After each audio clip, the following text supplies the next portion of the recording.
नमस्कार इंदौर, स्वागत है आप सभी का अभय न्यूज के 10 अप्रैल रविवार के बुलेटिन में।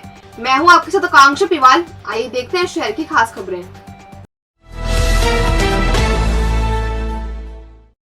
श्री राम नवमी पर्व की रविवार को शहर भर में धूम रही। सुबह से पूजन पाठ का सिलसिला शुरू हुआ जो रात तक चलता रहा। दोपहर 12 बजे भगवान श्री राम का जन्म हुआ तो मंदिर जय श्री राम के उद्घोष और भय प्रकट कृपाला दीन दयाला की चौपाइयों से गूंज उठे। इस दौरान बधाई गीत गाए गए और श्री राम लला के दर्शन कर भक्त अभिभूत हो गए।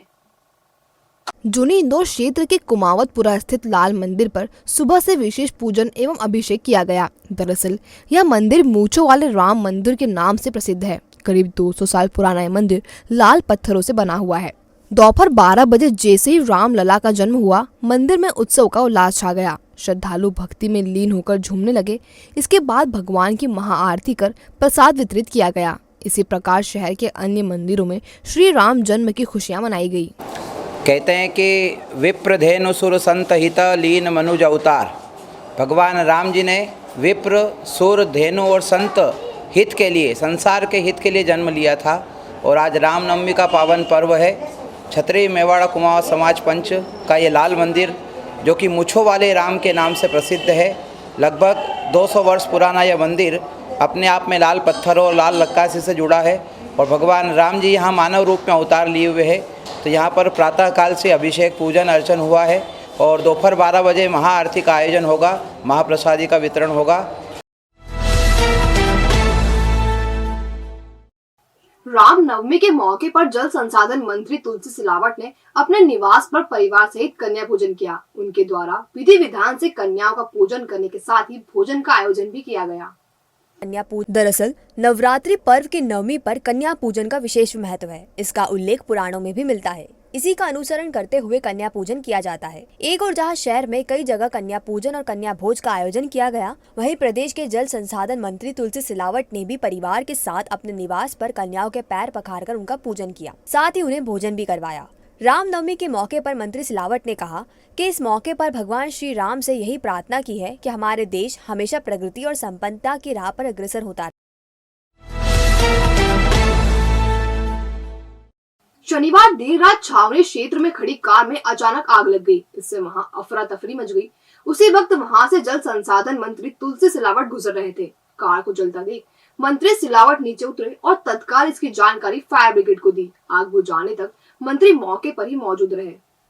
घटना रात 11 बजे के बाद की बताई जा रही है, जब जगन्नाथ धर्मशाला के पास खड़ी कार में आग लग गई। कार पास में ही संचालित ऑटो गैरेज पर खड़ी थी। हादसे में कार जलकर खाक हो गई। कार जलती देख इलाके से गुजर रहे मंत्री तुलसी सिलावट रुके और स्वयं ही मार्ग को डायवर्ट कर गाड़ियों को रवाना किया। स्थानीय पुलिस को सूचना देने के बाद तकरीबन आधे घंटे तक मंत्री इलाके में ही मौजूद रहे। दमकल के आग पर काबू करने के बाद वे रवाना हुए। आ रहा था तो रास्ते में एक कार फपक रही थी, उसमें आग लग गई थी। तो मेरी जिम्मेदारी है, मेरा दायित्व है, मेरा कर्तव्य है कि एक नागरिक के नाते, एक सरकार के अभिन्न अंग के नाते दो ही तरफ का यातायात रुकाने के बाद कोई दुर्घटना ना हो जाए, क्योंकि उसमें डीजल या पेट्रोल का जो टैंक होता है वो ना फूट जाए और कुछ क्षति। इसलिए मैंने सब से अनुरोध किया, सभी नागरिकों से यातायात दो ही तरफ का बंद कराया, सारे संबंधित लोगों को खबर की। ये मेरा दायित्व था, इसलिए मैंने किया। ईसाई समाज ने रविवार को पाम संडे मनाया। समाजजनों ने हाथों में खजूर की डालियां लेकर चर्च में प्रवेश किया और प्रभु यीशु को याद किया। पवित्र खजूर सप्ताह 17 अप्रैल तक मनाया जाएगा। दरअसल ईसाई समुदाय में पाम संडे का विशेष महत्व है। इसे खजूर रविवार भी कहते हैं। रेड चर्च के फादर थॉमस मैथ्यू ने बताया, इस दिन प्रभु यीशु ने यरूशलेम में प्रवेश किया था और समाजजनों ने हाथों में खजूर की डालियां लेकर उनका स्वागत किया था। इसी की याद में यह पर्व मनाया जाता है। पाम संडे से ईस्टर संडे पर प्रभु यीशु की विशेष आराधना की जाती है। रविवार को चर्च में विशेष प्रार्थना हुई, जिसमें बड़ी संख्या में समाजजनों ने हिस्सा लिया। आज पवित्र पाम संडे बोलते हैं, खजूर रविवार बोलते हैं। पवित्र सप्ताह का शुरुआत आज से शुरू होता है। पवित्र शुक्रवार, पवित्र सप्ताह, तो ये चलेगा ईस्टर तक, अगले रविवार तक। आज खजूर रविवार था। आज के दिन हम प्रभु यीशु के यरूशलेम नगर प्रवेश की यादगारी बना। खंडवा रोड स्थित क्वींस कॉलेज परिसर व्यंजनों की खुशबू से महक उठा। मौका था भारतीय सिंधु सभा एवं सिंधी युवा मोर्चा द्वारा आयोजित 2 दिवसीय सिंधी मेले के शुभारंभ का। शनिवार शाम 5 बजे सिंधी फूड फेस्टिवल का शुभारंभ हुआ। बड़ी संख्या में सिंधी समाजजनों एवं शहर वासियों ने पहुंचकर मेले में व्यंजनों का लुत्फ उठाया। सिंधी संस्कृति और व्यंजनों की परंपरा बनाए रखने के लिए सिंधी मेला आयोजित किया गया। हम सब फ्रेंड्स बहुत एंजॉय कर रहे हैं। काफी सालों के बाद यहाँ पे सिंधी मेला लगा है, लेकिन सारा सिंधी समाज बहुत मिलके एंजॉय कर रहा है। बहुत अच्छा माहौल। आयो लाल गयो झूलेलाल। बहुत अच्छे स्टॉल्स लगे हैं, हम बहुत एंजॉय कर रहे हैं। बहुत सालों बाद आए हैं और बहुत मजा आ रहा है यहाँ पर। सिंधी मेले से समाज को ये संदेश देना चाहते हैं कि हमारी सिंधियत हमेशा जिंदा रहे, जो सब बच्चे सिंधी सीखें और साथ में मिलजुल कर रहें। इसमें दाल पकवान, पानी पूरी सहित अन्य व्यंजनों के स्टॉल लगाए गए। हम लोग यहाँ पे सिंधी व्यंजन लेके आए हैं। सिंध को पॉपुलर करने के लिए हम लोग सिंधी गियर और उल्लासनगर से हमने स्पेशली बटन पापड़ी इंदौर में सिंधी मेले के लिए बुलवाई है। ये उल्लासनगर की फेमस है बटन पापड़ी है। यहाँ पे दही कोकी है और पानी पूरी है और हमारा सिंधी का फेमस दाल पकवान है जो कि बहुत ही टेस्टी बना हुआ है सब, और काफ़ी फ्लेवर्स दिए हुए हैं यहाँ पे। मैं इंदौर की हूँ पर मेरी शादी रायपुर हुई है और मैं ये मेला देखने आई हूँ। हम यहाँ सिंधी मेले में आए हैं और यहाँ पे छोले भटूरे, दाल पकवान, दही कोकी और बहुत सारी सिंधी चीज़ें हैं और यहाँ पे बहुत टेस्टी है सब कुछ। कार्यक्रम संयोजक सुनील वाधवानी ने बताया, यहाँ एक छोटा सा सिंध प्रांत बसाया गया है जिसका उद्देश्य सिंधी व्यंजनों को युवा पीढ़ी तक पहुँचाना है। रविवार को मेले का समापन होगा। ये आज देश को 70 साल हो गए हैं आज़ाद हुए, हमको सिंध छोड़े हुए। हमारी संस्कृति, हमारी विरासत, हमारी व्यंजन सब सिंध में छूट गई थी। आज हम उसको लेके आगे बढ़े हैं, जिसमें जो सिंधी व्यंजन है सब तरह के सिंधी व्यंजन हमने रखे हैं। यहाँ पर दाल कोकी से लेके वड़ी की सब्जी तक सब रखा है। तो हमने आप सबके लिए आमंत्रित किया है कि एक छोटा सा सिंध बसाया है जहाँ सबके सिंध के सब व्यंजन मिल रहे हैं।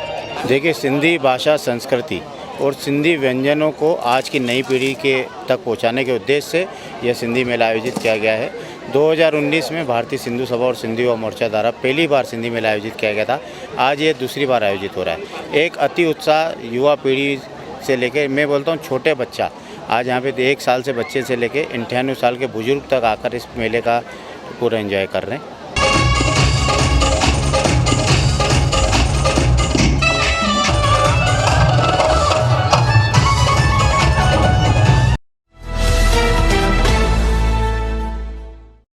भगवान के घर को भी चोरों ने नहीं छोड़ा। मंदिर के गेट का ताला तोड़कर दान पेटी और भगवान की मूर्ति ले उड़े। लोग दर्शन करने के लिए पहुंचे तो मंदिर में चोरी होने का पता चला। पुलिस मौके पर पहुंची और आसपास की दुकानों में लगे कैमरे के फुटेज खंगालकर चोरों की तलाश कर रही है।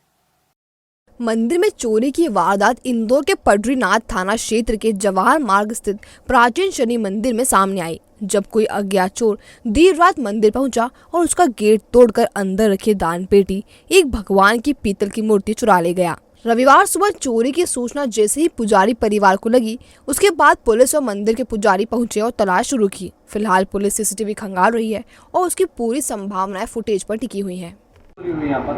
हाँ, बिल्कुल शहर के हृदय स्थल में बसे जवाहर मार्ग स्थित शनि मंदिर पर कल सुबह 3 से 4 बजे के समय शनि महाराज की मूर्ति, जिससे तेल से स्नान होता है, वो मूर्ति चोर ले गए हैं और एक दान पेटी और एक छोटी सी गणेश जी की मूर्ति, ये तीनों मतलब चोर जो है दरवाजा का ताला खराब करके खोल के आधी रात के समय ले गए।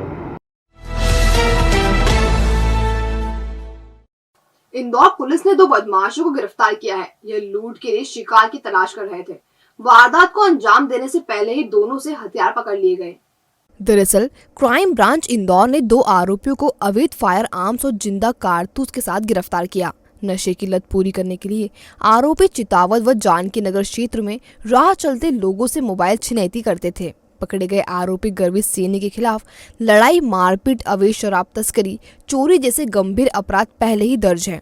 आजाद नगर क्षेत्र में गर्वित के अपराध करने की नीयत से घूमने की जानकारी मिलने पर उसे साथी के साथ दबोचा गया। गर्वित सैनी पिता लक्ष्मण सैनी 119 पंचशील कॉलोनी मूसाखेड़ी इंदौर का रहने वाला है, जबकि उसका साथी मोहित यादव पिता मुकेश यादव निवासी पंचशील नगर का ही रहने वाला है।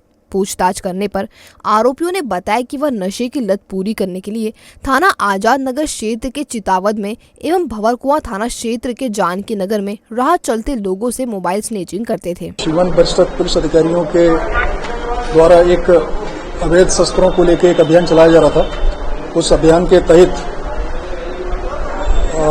थाना आजाद नगर पुलिस में हमारे थाना प्रभारी महोदय श्री इंद्रेश त्रिपाठी के द्वारा एक टीम बनाई गई थी। उस टीम के माध्यम से सूचना के आधार पर दो अलग अलग व्यक्तियों को 25-27 दो देसी पिस्टल और कॉटेज के साथ में पकड़ा है, जिनको से को गिरफ्तार कर उनसे पूछताछ की जा रही है कि उन्होंने अवैध वेपन्स कहां से खरीदे हैं।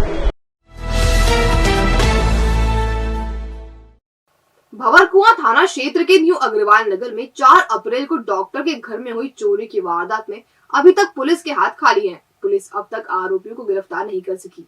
हालांकि घटनास्थल के समीप सीसीटीवी फुटेज की जांच की जा रही है। भंवरकुआं पुलिस के मुताबिक न्यू अग्रवाल नगर में 4 अप्रैल को डॉक्टर अरुण शर्मा के घर चोरों ने खिड़की का कांच तोड़कर अंदर प्रवेश किया था। उन्होंने अलमारी से करीब 1 लाख रुपए कीमत के सोने चांदी के आभूषणों पर हाथ साफ किया था। घटना के बाद पुलिस चोरों का पता नहीं लगा सकी है। घटना के 6 दिन बीतने के बाद भी पुलिस सीसीटीवी फुटेज ही खंगाल रही है। न्यू अग्रवाल नगर में दिनांक 4 अप्रैल को डॉक्टर अरुण शर्मा जी के यहाँ चोरी हुई। अज्ञात बदमाशों ने घर का खिड़की का कांच तोड़कर उनके अंदर घर में घुसे और उनके अलमारी में से सोने और चांदी के जेवरात चुरा के ले गए। फुटेज की जांच की जा रही है। घटनास्थल के आसपास के फुटेज चेक किए गए हैं। अभी पुख्ता ब्लैक फुटेज तो नहीं मिले हैं, जांच की जा रही है, फुटेज मिल गई। और अब खबरें दे दनादन। सिलेंडर में गैस लीकेज होने से आग लगने से दिलीप नगर में रहने वाले आनंद सोलंकी और उनकी पत्नी झुलस गए। उन्हें अस्पताल में भर्ती किया गया, जहां आनंद की मौत हो गई। गांधीनगर थाना पुलिस ने मर्ग कायम किया। मृतक आनंद फूलों की माला बनाकर बेचने का काम करता था। 2022 को रात शाम की बात है, 6 बजे 6-6:30 बजे की बात है। पत्नी दोनों गैस टंकी भरा करके लाए थे। गैस टंकी चालू करने लगे खाना बनाने के लिए। गैस रीच हो रही होगी या कुछ भी, आग जैसे चालू करा वैसे आग लग गई और जो मृतक है आनंद वो जल गया है, उसकी पत्नी भी जल गई। पत्नी की छुट्टी हो गई और ये इलाज के दौरान इसकी कल शाम को मृत्यु हो गई। आनंद सोलंकी फूल का काम करते थे। गैस की टंकी से लीकेज होने से टंकी भरवा के लाए तो चाय बनाने गए, अपने को नहीं पता लीकेज हो गई है। जैसे लाइटर चालू करा तो ब्लास्ट हो गया। बीती रात ट्रेन की चपेट में आने से 23 वर्षीय युवक की मौत हो गई। मृतक का नाम अनिल पिता मोहन खराड़िया है, जो संजय नगर का रहने वाला था। जीआरपी थाना पुलिस ने बताया मृतक मजदूरी का काम करता था। 10-11 बजे वो पास में कला लिए तो पी के निकला होगा साथ में से, तो रेल में आ गया, फिर ट्रेन में आ गया। ये एक व्यक्ति था जो रन ओवर हो गया ट्रेन से कट के, जिसकी मृत्यु हो गई थी, जिसके बाद से आईडी मिला था और पास में पड़ोसियों से संपर्क करा तो एक व्यक्ति आया जिसने अपना नाम सुनील खराड़िया बताया। वो उसने अपने भाई अनिल खराड़िया के रूप में मृतक की पहचान की। वो उसके हाथ पे दिल गुदा हुआ देखकर और मृतक के शरीर को देखकर। अमर टेकरी स्थित सोने मकान में चोरी हो गई। शनिवार को फरियादी विशाल निवासी अमर टेकरी ने MIG थाने में शिकायत की। उसके भाई मनोज बाहर गए हैं, घर सुना था। इसी दौरान किसी ने चोरी की वारदात को अंजाम दिया। उसने घर का ताला तोड़ा और खिड़की खुली हुई देखी तो घटना का पता चला। पुलिस इसकी जाँच कर रही है। फरियादी विशाल निवासी अमर टेकरी के द्वारा आकर रिपोर्ट लिखाई थी कि मेरे भाई मनोज का मकान सुना था, वह कहीं बाहर गए हुए थे, तो घर के ताला और खिड़की खुली हुई दिखी। उसने जाकर देखा तो सामान अस्त व्यस्त था। कोई अज्ञात बदमाश सामान चोरी कर ले गया है, जिस पर अपराध पंजीबद्ध कर विवेचना में लिया गया। तो आपने देखा अभय न्यूज का आज का बुलेटिन। अगर खबरों को लेकर आपके पास कोई फीडबैक हो तो हम तक जरूर पहुंचाएं। कल फिर मिलेंगे नए बुलेटिन के साथ। नमस्कार।